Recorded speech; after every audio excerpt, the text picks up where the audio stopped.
We're going to have another catastrophe sooner than later. It'll be bigger than 2008, but the next one's going to be strike 3. We've had 2 warnings. They've been ignored. The 3rd time, it's game over. We are entering a period of financial crisis that is the greatest the world has ever known. The wealth transfer that will take place during this decade is the greatest wealth transfer in history. Wealth is never destroyed, it is merely transferred, and that means that on the opposite side of every crisis there is an opportunity. The great news is that all you have to do to turn this crisis into your great opportunity is to educate yourself. I believe that the best investment that you can make in your lifetime is your own education.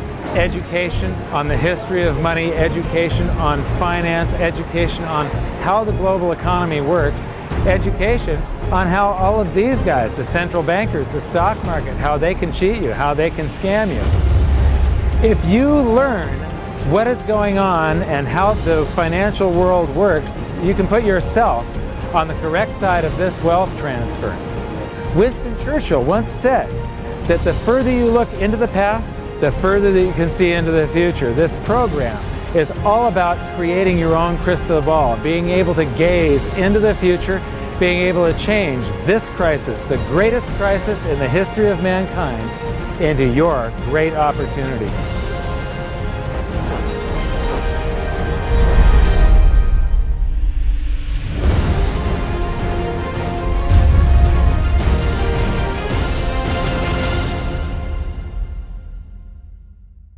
Hi. In the last episode of Hidden Secrets of Money, I spoke with Harry Dent about deflation and the reason that we both feel that it's absolutely inevitable. In the bonus feature, I talked with Harry about some of our differences, and he believes that it's going to be a long, drawn-out deflation. I believe it's going to be a very short-lived deflation, followed by potentially a hyperinflation. And the reason is something we're going to talk about in this episode, and it's velocity of currency. And that is all controlled by psychology. I'm very fond of saying that the economy is both psychological and psychological. It runs in waves and cycles, and those waves and cycles are very logical because of the psychology that's going on behind it, and that psychology controls the velocity of currency. Now, I like to teach through the looking glass of history, so I'm going to read you a little bit of my book because there's a perfect example of this in the Weimar hyperinflation. And after I'm done with the book, we're going to come back and we're going to look at some data so that you get a full understanding of what velocity of currency is and how it affects you. So, on page 16, we have: at the beginning of World War I, Germany went off the gold standard and suspended the right of its citizens to redeem their currency, the mark, for gold and silver. Like all wars, World War I was a war of and by the printing press. The number of marks in circulation in Germany quadrupled during the war. Prices, however, had not kept up with the inflation of the currency supply, so the effects of this inflation were not felt. The reason for this peculiar phenomenon was because in times of uncertainty, people tend to save every penny, and World War I was definitely a time of uncertainty. So even though the German government was pumping tons of currency into the system, no one was spending it, yet.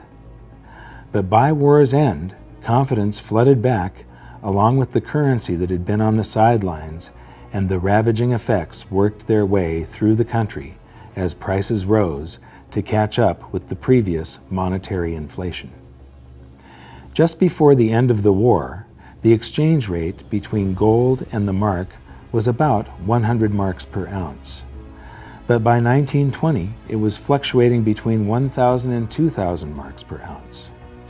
Retail prices shortly followed suit, rising by 10 to 20 times. Anyone who still had the savings they had accumulated during the war was bewildered when they found it could only buy 10% or less of what it could just a year or two earlier. Then, all through the rest of 1920 and the first half of 1921, inflation slowed, and on the surface, the future was beginning to look a little brighter. The economy was recovering. Business and industrial production was up.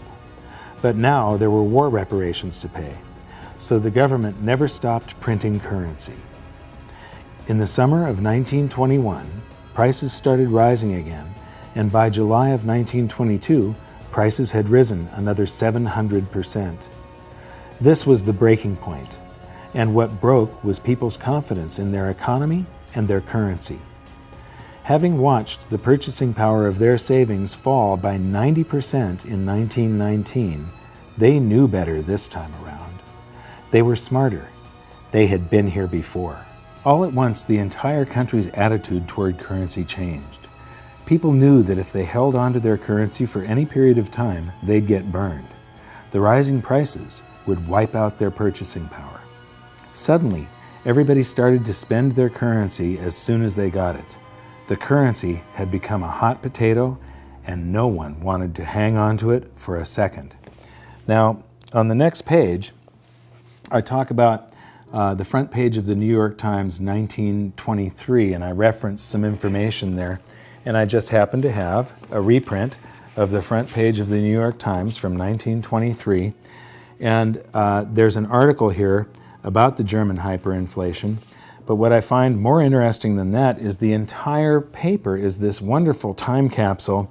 And if you replaced the names and dates and names of countries and so on in most of these articles, it would all be pertinent today. You'd think that you were reading today's newspaper. But when it comes to this article on the German hyperinflation, it talks about these paper mills pumping out 45 billion marks per day. Now, this is the February edition of the New York Times. By November, those paper mills were pumping out 500 quadrillion marks per day. So now we're going to take a look at velocity and how it could affect us in the future. So this is me. Now, I developed this keynote presentation to make understanding velocity easy. Most economists make it sound really complex and people don't think they can understand it. But stick with me, I think you'll enjoy this. When you're measuring velocity, you're measuring the number of times each unit of currency changes hands. I'm going to have lunch and I'm going to pay the waiter, I'm going to tip him $1. And then he parked in a red zone that morning, so his car got towed. He's going to have to take a cab home, and he's going to pay that cab driver that same dollar when he gets to his destination. Then later on that day, the cab driver is going to have to fill his cab with gas, and he's going to use that same dollar again as part of the payment to pay for his tank of gas. So that dollar was used in 1, 2, 3 transactions. It had a velocity of 3 that day. In other words, $1 bought $3 worth of goods and services. Now we're going to kick this up a notch, and we're going to call this a country of 10 people, this economy of just 10 people, and their currency supply is $1. That's the only dollar that exists. And it circulates once, and so you've got $1 times a velocity of 1 equals a GDP, the size of the economy is $1. If it circulates twice, it's 2, 3, 4, 5, 6, 7, 8, 9, 10. So $1 times a velocity of 10, or 10 transactions, equals a $10 GDP, the health of that economy. Now, if you expand the currency supply, we've given each one of these people $1. If they all make a transaction, there has now been 10 transactions, but each dollar was only involved in one of them. So it's a currency supply of $10 times 1 transaction each equals a $10 GDP. So even though you've got 10 times the currency supply, the economy has the same vibrance. There was 10 transactions, it equals $10. Then we have a second transaction, a third, a fourth. This could be a healthy economy. It could also be an economy running into hyperinflation. Keynesians, that's the type of economists that are running the modern day economy, believe that you can create a healthy economy by changing this figure here. the size of the currency supply. So the Federal Reserve thinks that by adding currency to the economy, that they're going to be able to stimulate it and make the economy grow. And the thing is, it isn't the quantity of currency, it's the amount of goods and services that are created in that country that determines the country's level of prosperity. So if you just add a bunch of currency, all it's going to do eventually is drive up prices. Velocity will slow at first, and that's what we're seeing now. Well, the same thing happened in Weimar Germany. This is the entire hyperinflation from the beginning of World War I in 1914 until the end of 1923. And most economists are attracted to this big hyperinflation on the end. But one thing I discovered when I was writing my book is that there's almost always a pre-hyperinflation hyperinflation. And we see one here, where there's this rise of prices and quantity of currency, and then it levels off for a little while, and then rises again. And this has to do with the psychology. This is the time where I said those people had been there before and experienced that. I'm going to zoom up on it. And so here you see the currency supply increasing. So they're doing monetary inflation, but prices stay level, and the price of gold actually dropped toward the end of the war. But as soon as the anxiety is lifted from the population and they start feeling better, all of that currency comes out of hiding and people start making transactions, and velocity picks up, and prices, and the price of gold especially, just rose dramatically and then leveled off some 16 times higher than they were originally. Notice that the currency supply is growing at a certain rate, the prices are delayed, and then bam, they rise to meet it and exceed it, and then stabilize to account for that quantity of currency. Now back to this original chart here, what I find interesting is that during the war it lagged, and then it caught up and matched the currency supply, but then as they kept on printing, velocity started to exceed the currency supply. So prices started to rise faster than they were printing currency, and that's the end game for a hyperinflation. The big lesson here is that the people who owned gold and silver instead of the national currency came out relatively unscathed, or even made huge gains in their purchasing power. Now, this is the US currency supply from 1918 until today. And we've created all of this currency, but we haven't seen any ravaging inflation yet. And that is because velocity has fallen to compensate for the creation of currency. But there will come a time when the psychology of the country changes, and you will see, after this short-term deflation, where velocity falls even further, you will then see the velocity pick up and prices will rise. And I believe that we will go into a hyperinflation because they're going to create more currency than this. And that currency is going to be sitting there, and velocity will have slowed and slowed and slowed to compensate it until something changes psychologically. The beginning of every hyperinflation looks like everything is okay again. Mm-hmm. The economy gets better, velocity picks up, and that's the really danger point, and nobody can see it as velocity starts picking up. Right, well, of course, there's a name for that. It's called money illusion, which is before the inflation really kicks in and either gets extreme or turns into hyperinflation. There is this feel-good period where, there's more money around, and, unemployment's dropping and people feel more prosperous. The prices haven't quite skyrocketed yet. It's all illusory because it'll go away once the price level adjusts. But there is that kind of, period in between, and it is a feel-good period, but it doesn't last very long. But you're making a very good point, which is a lot of people assume that inflation is a function of money supply or money printing, and that's not right. It's a partial function of money supply, but the other part of the function is behavioral. It has to do with velocity, which is just a psychological phenomena. Do you feel good? Do you want to go out for dinner? Do you want to take your friends? Do you want to take a vacation, or do you want to stay home, leave your money in the bank, and watch TV? Those are two different states of the world, based a lot on your confidence and how you feel. Both things have to come together to get the kind of inflation the Fed wants. Now here's the problem. They can make the money supply whatever they want. They're certainly printing trillions of dollars, we understand that. So far, they have not been able to bend the velocity curve. They have not been able to get you and me and everyone else in America and around the world to spend more money. But let's say they do. They change the psychology, they change the behavior. Once you change it, it's very hard to change it back. It's not like throwing an on-off switch. I mean, it's taken years for the Fed to kind of try to inject an inflation scare, try to get some inflation. But what if it actually comes? What if inflation goes from 1% to 3% in a matter of 6 months and stays there and looks like it's going to 3.5%? Well, the next stop is 10%. It's not, the Fed thinks they can dial it back down to 2.5%, which is what they say they want. But what they'll find is once that velocity, once that behavioral genie is out of the bottle, they won't be able to get it back in. It'll take off. It'll take on a life of its own.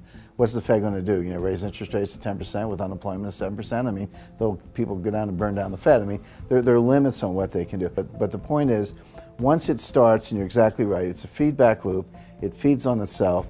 The Fed thinks they can control it. They're wrong. The behavioral aspect of it will be out of control, and like I say, we'll be on our way to 10%, if not worse.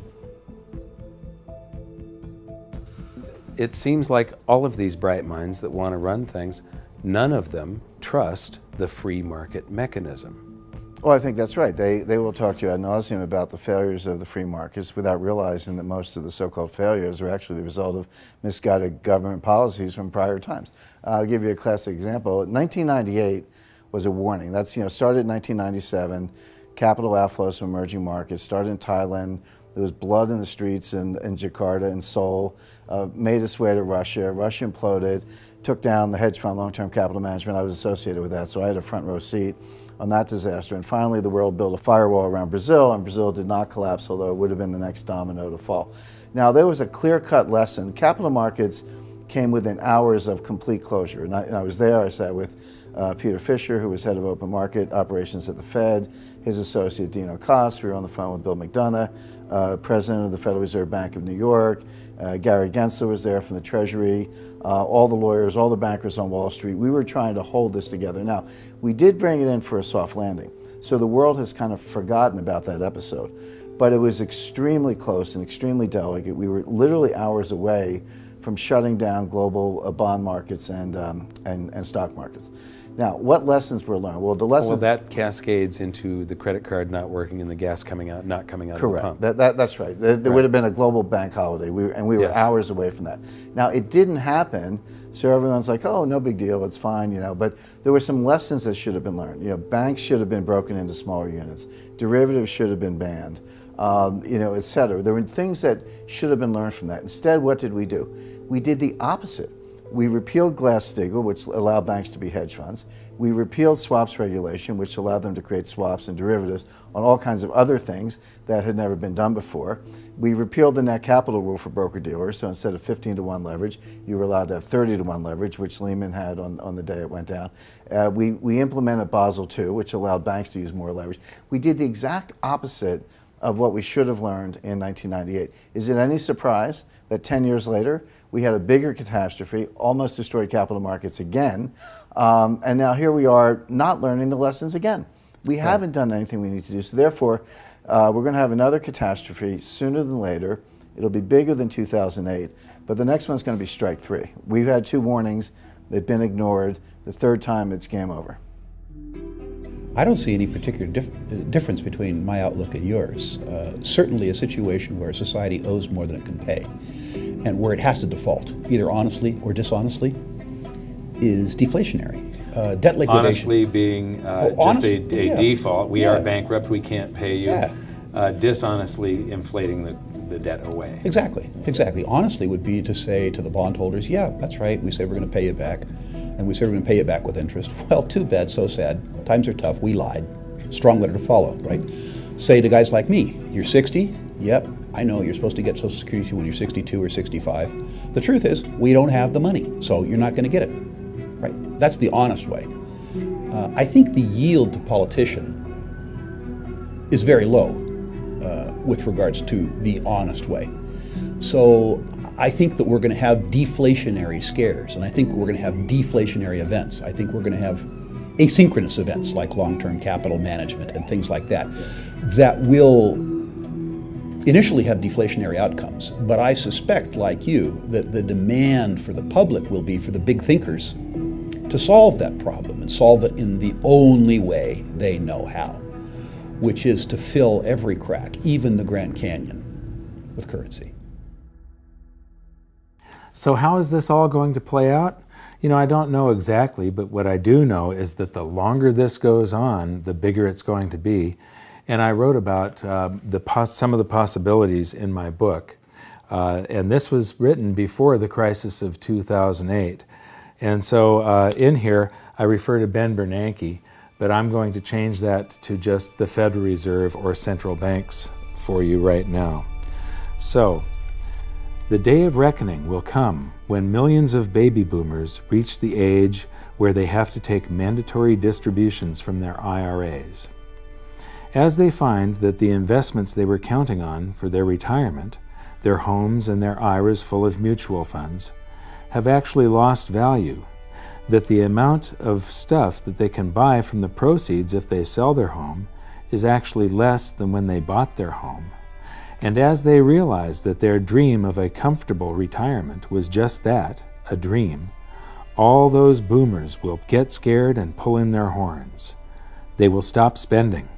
They will start selling off their assets, and the greatest stock market crash in history will unfold as more and more boomers panic and sell.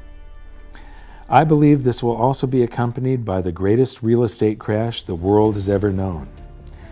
This perfect storm of bankruptcies and foreclosures will cause the currency supply to contract as the giant credit bubble pops, and all those big spenders become big savers.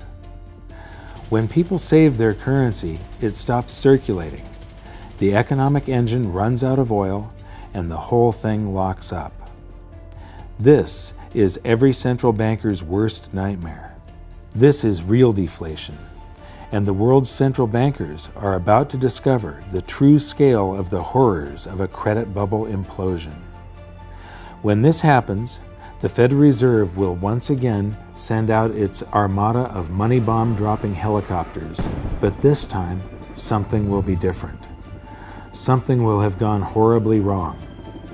The bombs will have been defused. The Fed will try pumping the banking sector by buying up every kind of debt they can get their hands on, but to no avail. They will go to the extraordinary measures that they had said they were prepared to go to.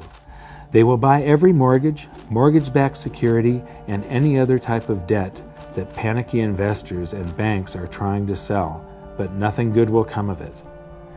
They will start buying stocks to buoy the stock market, but retail sales will continue to plunge. They will try broad-based tax cuts, but it won't jumpstart the economy. They will work with foreign central banks to buy each other's debt, but the global economy will continue to plummet. People will finally see through the veil. They will see what Dorothy, the Scarecrow, the Lion, and the Tin Man saw, that the Wizard of Oz is really just some dopey old guy frantically pulling levers. Remember when we talked about how during World War I, the Germans increased their currency supply by 400%, yet there was no price inflation because of the public's anxiety over the war and the uncertainty of their future?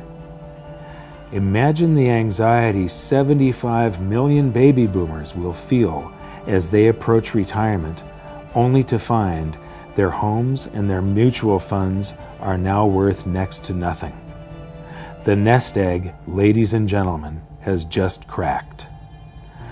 When they get their tax rebates, are they going to buy that new big screen TV and the latest cell phone? I think not. I think they're going to save every dime they can get their hands on, just like in Germany during the war. But there will be a point at which a threshold is reached. For each income class it will be different. It will be the point where they feel that they've finally got enough saved for retirement. For some it will be $100,000, for others it will be $1 million, and for others still it will be $10 million. The Fed knows there is a point where they'll finally feel safe enough to replace that aging computer and maybe get that new TV. At this point, the boys at the Fed will buy enough government debt to fund tax rebates for all the taxes in the previous year, but still, nobody will buy that new car. The threshold the Fed is looking for will not be reached. Then, in not-so-quiet desperation, the Fed will say, "Screw the helicopters, send in the bombers." And as the shadow of millions of stealth currency bombers darken the skies, currency will begin to fall like rain in the desert. As Joe Sixpack and John Q get tax rebate checks in the mail for all the taxes they paid during their entire lifetimes, fear will be temporarily alleviated and some of that currency will come out of hiding, just as in Weimar Germany. Prices will rise quickly and dramatically as all that stored up currency energy is released. In a panic, the Fed will call back the bombers, but it will be too late. There's nothing they will be able to do to stop it now because the hyperinflation will have already begun. The Dow will begin an invisible crash of epic proportions and gold prices will shoot to the moon. If you are wise enough to moor your boat in the safe harbors of gold and silver and other commodities, you will weather the storm. It won't be pretty, but at least you'll be safe. At this point, confidence in the currency will fall faster than it can be created. Cost of living increases for government employees, and the costs of all government projects, the subcontractors, the labor, the materials, will all skyrocket. And each time more currency is created to pay for the increases, the value of the currency will fall even faster. In times like that, governments have only two choices: shut down the government and all of its projects and services, send everybody home without pay, turn off the printing presses, and wait for the free market system to discover price levels that account for the quantity of the currency in the supply, or print the currency into oblivion. Governments have always chosen the latter. But the stored up energy of excess currency creation doesn't have to take place within the United States, and it doesn't necessarily have to be in the future. In fact, there is an abundance of stored up currency just waiting to be released right now. As I mentioned earlier, all the dollars we sent overseas to other countries to buy their goods and services are now sitting in their bank accounts, just waiting to be spent. Eventually, the world economy will lose faith in the US dollar and will want to dump it by buying up goods. And as all those dollars come flooding back into the US, it will, of course, cause the prices of those goods and services to rise, and could, and probably will, trigger a scenario much like the one I have just finished describing. Throughout history, economists have suffered from what I like to call this time syndrome. This time, they've become masters of the economic universe. This time, they've figured it out. This time, they've tamed the economy. This time, they've mastered the art of infinite currency amplification. This time, a fiat currency will work. History gives this a probability of 0. Each time we sailed toward economic doom, the greatest financial minds in the world were at the helm. Do you really think we should continue letting them steer the ship? I think not. It would be nice if we started listening to people that have been right rather than the people that have theories. And it would be great if they would allow the free market to work, but that's not the way it's going to happen. The people that have the theories will continue to rule, and we will vote for people that don't know what they're doing. And so the best that we can do is try to protect ourselves and even, potentially benefit from government and economists' stupidity. And so the way you do that is by learning as much as you can about what's happening and developing your own opinions on what is coming at you, rather than being reactionary. And you can do that by watching some of the bonus feature. Just click the info button and we'll see you in the bonus feature. And until next time, until the next episode, see you there. Ready to Yes, sir.